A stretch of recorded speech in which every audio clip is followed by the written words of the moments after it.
안녕하세요. 매일 아침 6시에 만나는 아침마다 지혜. 오늘 이 칼럼을 여러분과 좀 더 깊이 파고 들어보려고 합니다. 네, 안녕하세요. 오늘 저희가 가져온 칼럼이 던지는 질문이 사실 굉장히 근본적이면서도 묵직하죠. 맞습니다. 바로 후반생의 사랑은 누가 허락하는가? 이 질문인데요. 사실 이 질문 우리가 평소에 잘 안 해보는 질문이잖아요. 어쩌면 좀 애써 외면해 왔을지도 모르고요. 그렇죠. 오늘 함께 살펴볼 자료가 바로 김영래 편집장 칼럼에 소개된 한 70대 후반 여성의 실제 이야기입니다. 아, 실제 사례군요. 네. 남편과 사별한 뒤에 은퇴자 공동체에서 새로운 사랑을 시작하는 그런 이야기인데 이게 단순한 로맨스가 아니에요. 로맨스 그 이상이다. 네, 한평생 누군가를 돌보는 역할에만 익숙했던 분이 어떻게 자기 감정을 마주하고 또 가족과 사회의 시선을 넘어 행복을 찾아가는지에 대한 아주 진솔한 기록인 거죠. 듣기만 해도 벌써 이건 그냥 부모님 세대의 이야기만이 아니라 언젠가 노년기에 접어들 우리 자신의 이야기일 수도 있겠다는 생각이 드네요. 바로 그겁니다. 이미 초고령 사회에 진입한 한국 사회에 정말 중요한 시사점을 던지고 있습니다. 좋습니다. 자, 그럼 이 이야기 속으로 한번 들어가 보시죠. 우선 이야기의 주인공이 어떤 분인지부터 좀 짚어봐야 할 것 같아요. 70대 후반의 여성이시고 네, 수십 년 동안 만성 통증을 앓던 남편을 돌보며 살아오셨어요. 그러니까 자녀들 기억 속의 어머니는 늘 누군가를 위해 헌신하는 모습, 바로 그 자체였겠네요? 그렇죠. 자신의 감정이나 필요보다는 항상 가족이 먼저였던 우리에게 아주 익숙한 그런 어머니의 모습입니다. 칼럼에서는 그런 삶을 아주 인상적인 단어로 표현하더라고요. 네, 바로 돌봄의 윤리를 평생에 걸쳐 실천한 삶이다, 이렇게요. 돌봄의 윤리라 그냥 역할이 아니라 윤리라고까지 표현한 건 그만큼 그 세대 여성들에게는 일종의 도덕적 의무이자 정체성이었다는 뜻이겠죠? 맞습니다. 자신을 희생하는 게 미덕으로 여겨지던 그런 시대 정신이 그분의 삶에 그대로 녹아있는 겁니다. 그런데 바로 그 지점에서 이야기가 시작됩니다. 평생을 그렇게 사셨던 분이 남편이 세상을 떠난 지 얼마 안 돼서 자녀들에게는 거의 폭탄선언 같은 결정을 알리죠. 네, 바로 스스로 은퇴자 공동체로 이사를 가시겠다는 거였어요. 자녀들 입장에서는 정말 충격이었겠어요. 이제는 우리가 어머니를 모셔야 한다 이렇게 생각하고 있었을 텐데요. 그렇죠. 근데 정작 어머니 본인이 그 돌봄 받는 역할을 거부하고 자신의 길을 찾아 나선 셈이니까요. 평생 가족이라는 울타리 안에서만 계시던 분이 갑자기 독립을 선언하는 모습이 낯설고 어쩌면 좀 서운하게 느껴졌을 수도 있겠네요. 충분히 그럴 수 있죠. 그 결정의 이유가 참 궁금했는데 컬럼에 담긴 어머님의 대답이 굉장히 인상 깊었습니다. 아, 그 한마디요? 네, 아주 단순하고 솔직하게 더 이상 혼자이고 싶지 않다. 이 한마디에 모든 게 담겨 있는 것 같아요. 맞아요. 평생 누군가와 함께였지만 어쩌면 가장 깊은 의미에서는 계속 혼자였을지도 모른다는 생각도 들고요. 정확합니다. 물리적으로 곁에 사람이 있는 것과 정서적인 고독감은 전혀 다른 차원의 문제니까요.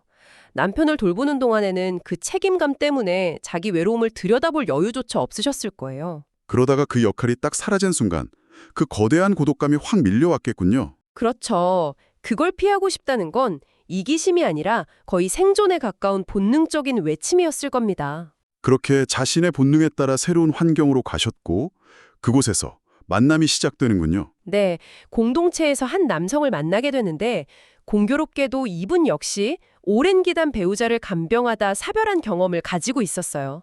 비슷한 경험을 공유하고 있었네요. 바로 그 지점이 아주 중요합니다.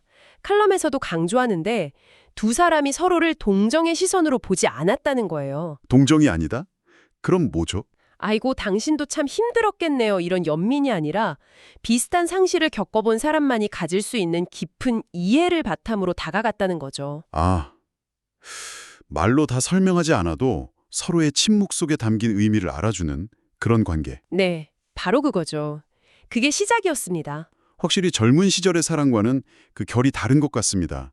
보통 사랑하면 막 열정, 욕망 이런 걸 떠올리는데 두 분의 관계는 그런 것과는 좀 거리가 있어 보여요. 맞아요. 칼럼 묘사를 보면 문자 메시지를 주고받고 함께 식사하는 아주 소소한 일상 속에서 기쁨을 찾았다고 하잖아요. 네, 그런 작은 것들에서요. 칼럼이 지적하는 노년기 사랑의 특징이 바로 그 부분입니다. 욕망보다는 배려가, 경쟁보다는 이해가 앞선다는 것. 그리고 함께 아무 말 없이 있어도 편안한 관계라는 점. 그렇죠. 흔히 나이 들면 감정이 무뎌질 거라고 생각하는데 오히려 그 반대일 수 있다는 걸 보여주는 사례예요. 오히려 더 섬세해진다. 네. 수많은 관계를 겪으면서 감정의 결이 훨씬 더 섬세해지고 상대의 작은 몸짓 하나에도 더 깊은 의미를 읽어내는 지혜가 생기는 거죠. 이런 생각이 드네요. 맞습니다. 그런데 문제는 자녀들이었죠. 네. 이 아름다운 관계를 가장 받아들이기 힘들어했던 사람들이 바로 자녀들이었다는 점입니다. 이 이야기의 핵심 갈등이 이제 시작되는 거군요. 그렇습니다. 자녀들은 어머니의 새로운 관계를 축복해주지 못해요. 어머니가 어떻게 저러실 수 있지? 아버지 돌아가신 지 얼마나 됐다고? 이런 당혹감, 심지어 배신감마저 느꼈을 수 있죠. 사실 이 자녀들의 반응이 아주 특별하거나 나쁘다고만 보기는 좀 어려운 것 같아요. 어쩌면 우리 사회의 꽤 보편적인 반응에 가깝지 않을까요? 저도 그렇게 생각합니다. 왜 우리는 부모님의 새로운 사랑에 대해서 이렇게 좀 인색한 걸까요? 그 근본에는 우리가 부모님을 독립된 개인이 아니라 나의 부모라는 그 기능적인 역할로만 인식하는 경향이 있는 것 같아요. 아, 기능적인 역할. 늘 나를 위해 존재하고 나를 돌봐주던 그 역할이요? 맞아요. 그 역할에서 벗어나는 걸 받아들이기 힘든 거죠. 부모님도 우리랑 똑같이 외롭고 설레고 누군가와 깊이 연결되고 싶어하는 한 명의 인간이라는 사실을 너무 쉽게 잊어버리는 겁니다. 듣고 보니 저 자신을 좀 돌아보게 되네요. 저 역시 부모님을 그런 감정과는 좀 무관한 존재처럼 여겨왔던 것 같기도 하고요. 대부분 그렇죠. 그런데 이 이야기의 자녀들은 결국 마음을 바꾸게 되잖아요. 그 계기가 된 깨달음이 참 아팠습니다. 네, 바로 어머니가 오랫동안 너무 외로우셨다는 그 사실을 비로소 제대로 마주하게 된 순간이죠. 아, 그 전까지는 우리 어머니라는 역할의 필터를 통해서 봤다면 그 순간만큼은 어머니를 고독과 평생 쌓아온 한 명의 독립된 인간으로 보게 된 거죠. 그제야 어머니의 선택이 변심이나 배신이 아니라 남은 생을 더 행복하게 살기 위한 절실한 선택이었음을 이해하게 된 거군요. 네, 그 이해의 과정이 곧 자녀들의 성숙 과정이기도 했던 셈입니다. 그리고 그 성숙의 결과가 칼럼에 묘사된 그 결혼식 장면에서 아주 상징적으로 드러나는 것 같습니다. 아, 그 장면 정말 인상적이죠. 화려한 예식장이 아니라 요양시설 식당에서 조용히 치러진 결혼식. 그 장면을 좀 더 자세히 설명해 주시겠어요? 상상만 해도 좀 뭉클한 장면인데요. 하객이라고 해봐야 이제 휠체어나 보행기에 의지한 다른 입소자분들, 또 간병인들이 전부인 그런 공간입니다. 네. 하지만 그곳에서 두 사람은 남은 생을 서로에게 의지하며 살아가겠다고 약속을 나눠요. 이게 세상의 기준으로는 초라할지 몰라도 사랑의 본질은 형식이나 환경이 아니라는 걸 이보다 더 극명하게 보여줄 수는 없을 겁니다. 모든 껍데기를 벗어던지고 서로의 존재 자체를 받아들이는 가장 순수한 형태의 결합이네요. 그렇게 결혼한 두 분은 8년 동안 아주 안정적인 동반자로 함께 하셨다고 해요. 8년이요? 네, 함께 행사에 참여하고 서로의 건강을 챙겨주면서요. 칼럼에서 특히 인상 깊었던 건 두 분이 서로에게 돌봄을 받는 경험을 선물했다는 대목이었어요. 아, 그거요. 평생 누군가를 돌보기만 했던 두 사람이 처음으로 서로를 동등하게 돌보고 또 돌봄을 받는 관계가 된 거죠. 맞습니다. 하지만 시간은 영원하지 않았죠. 남편인 허브가 먼저 세상을 떠나게 됩니다. 아,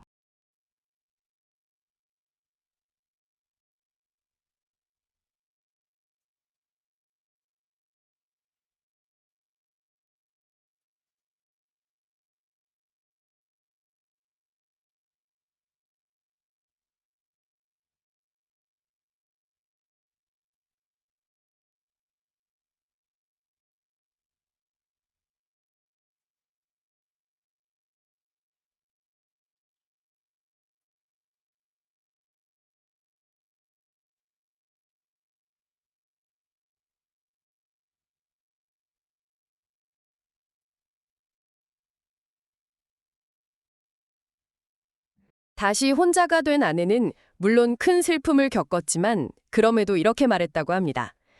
그 8년 동안 나는 참 행복했다. 참 행복했다. 이 한마디가 이 이야기의 모든 것을 요약해 주는 것 같네요. 사랑의 가치는 길이가 아니라 깊이에 있다는 걸요. 그렇죠. 자, 그렇다면 이 한 편의 이야기에서 우리가 어떤 통찰을 얻을 수 있을까요? 네, 이제부터가 정말 중요합니다. 한 개인의 사례를 넘어서 우리 사회가 무엇을 고민해야 하는지 짚어볼 시간인데요. 클럼에서는 4가지 중요한 시사점을 제시하고 있죠. 네, 그렇습니다. 첫 번째가 바로 노년의 관계는 보호받아야 할 권리라는 겁니다. 권리다. 이게 당연한 말처럼 들리면서도 현실에서는 왜 이렇게 어려운 걸까요? 가장 큰 건 역시 사회적 편견, 그리고 자녀들의 반대겠죠. 특히 한국에서는 부모님의 재혼이나 연애를 유산 문제 같은 현실적인 갈등과 연결지어서 부정적으로 보는 시선이 강하잖아요. 아, 그렇죠. 하지만 OECD 국가 중에 한국 노인의 고독감 지표가 최상위권이라는 데이터를 보면 이건 더 이상 개인의 문제로 치부할 수가 없습니다. 정서적 웰빙, 그러니까 마음의 건강이 신체 건강만큼이나 노년의 삶의 질을 결정하는 중요한 요소라는 사회적 합의가 절실합니다. 그렇군요. 두 번째 지점은 돌봄 역할에서 벗어난 주체적 삶을 인정해야 한다는 것이었고요. 네, 이건 앞서 나눈 이야기와도 연결되는데 평생 가족을 위해 희생한 세대가 뒤늦게 자신의 감정을 찾아 나서는 걸 주책이나 이기심으로 볼 게 아니라는 거죠. 오히려 아주 자연스럽고 건강한 과정으로 인정해줘야 한다. 그럼요. 오히려 평생 억눌러 왔던 자아를 되찾는 그 용기에 박수를 보내야 마땅합니다. 세 번째는 역시 가족의 태도 변화를 촉구하는 내용이었습니다. 사실 가장 큰 걸림돌이면서도 또 가장 강력한 지지자가 될 수 있는 게 가족이니까요. 맞습니다.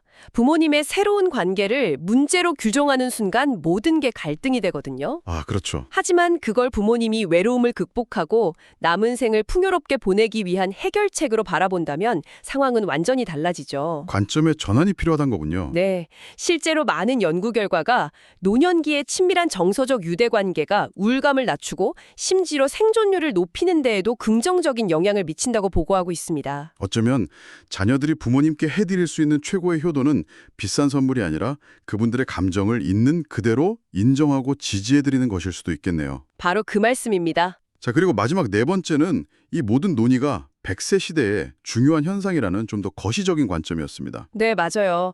예전처럼 은퇴 후의 삶이 10년, 20년이 아니라 이제는 30년, 40년까지도 이어질 수 있는 시대잖아요. 정말 길죠? 그 기나긴 시간을 아무런 정서적 교류 없이 혼자 보낸다는 건 개인에게는 형벌과 같고 사회적으로는 엄청난 비용을 유발하는 일입니다. 그런 의미에서 후반생의 새로운 동반자 관계는 단순히 외로움을 달래는 개인적인 차원을 넘어서 한 개인이 존엄하게 생을 마무리하도록 돕는 아주 중요한 사회적 안전망이 될 수 있다는 것이 칼럼의 핵심 주장입니다. 결국 후반생의 사랑을 누가 허락하는가라는 저희의 처음 질문으로 다시 돌아오게 되네요. 네, 답은 이미 나온 것 같습니다. 답은 바로 자기 자신이죠. 자녀도 사회도 아닌 바로 자기 자신입니다. 그리고 다른 모든 이들은 그 용기 있는 선택을 존중해줘야 할 의무가 있고요. 나이는 숫자에 불과하다는 말이 있지만 저는 오늘 이야기를 통해 나이는 감정의 장벽이 될 수 없다는 말이 더 와닿았습니다. 아, 좋은 표현이네요. 사랑은 언제든 어떤 형태로든 다시 시작될 수 있는 가능성 그 자체라는 걸 보여주었으니까요. 맞습니다. 우리가 보통 노후 준비라고 하면 연금이나 부동산 같은 경제적인 문제 아니면 건강관리 이런 것들만 떠올리잖아요. 그렇죠. 대부분 그렇죠. 물론 그것들이 아주 중요한 요소인 건 맞습니다. 하지만 오늘 이 이야기를 깊이 들여다보면서 어쩌면 우리가 놓치고 있던 가장 중요한 노후 준비가 있었던 건 아닐까? 이런 생각이 들어요. 어떤 걸까요? 그것은 바로 마지막 순간까지 타인과 깊이 연결되고자 하는 마음을 잃지 않는 용기, 그리고 다른 사람의 그 마음을 기꺼이 존중해주는 사회적인 태도, 이게 아닐까 싶습니다. 정말 중요한 지적입니다. 여러분께서는 감정적으로 풍요로운 노년을 위해 지금 무엇을 준비하고 계신가요? 이 질문을 여러분께 남기면서 오늘 이야기를 마무리하겠습니다.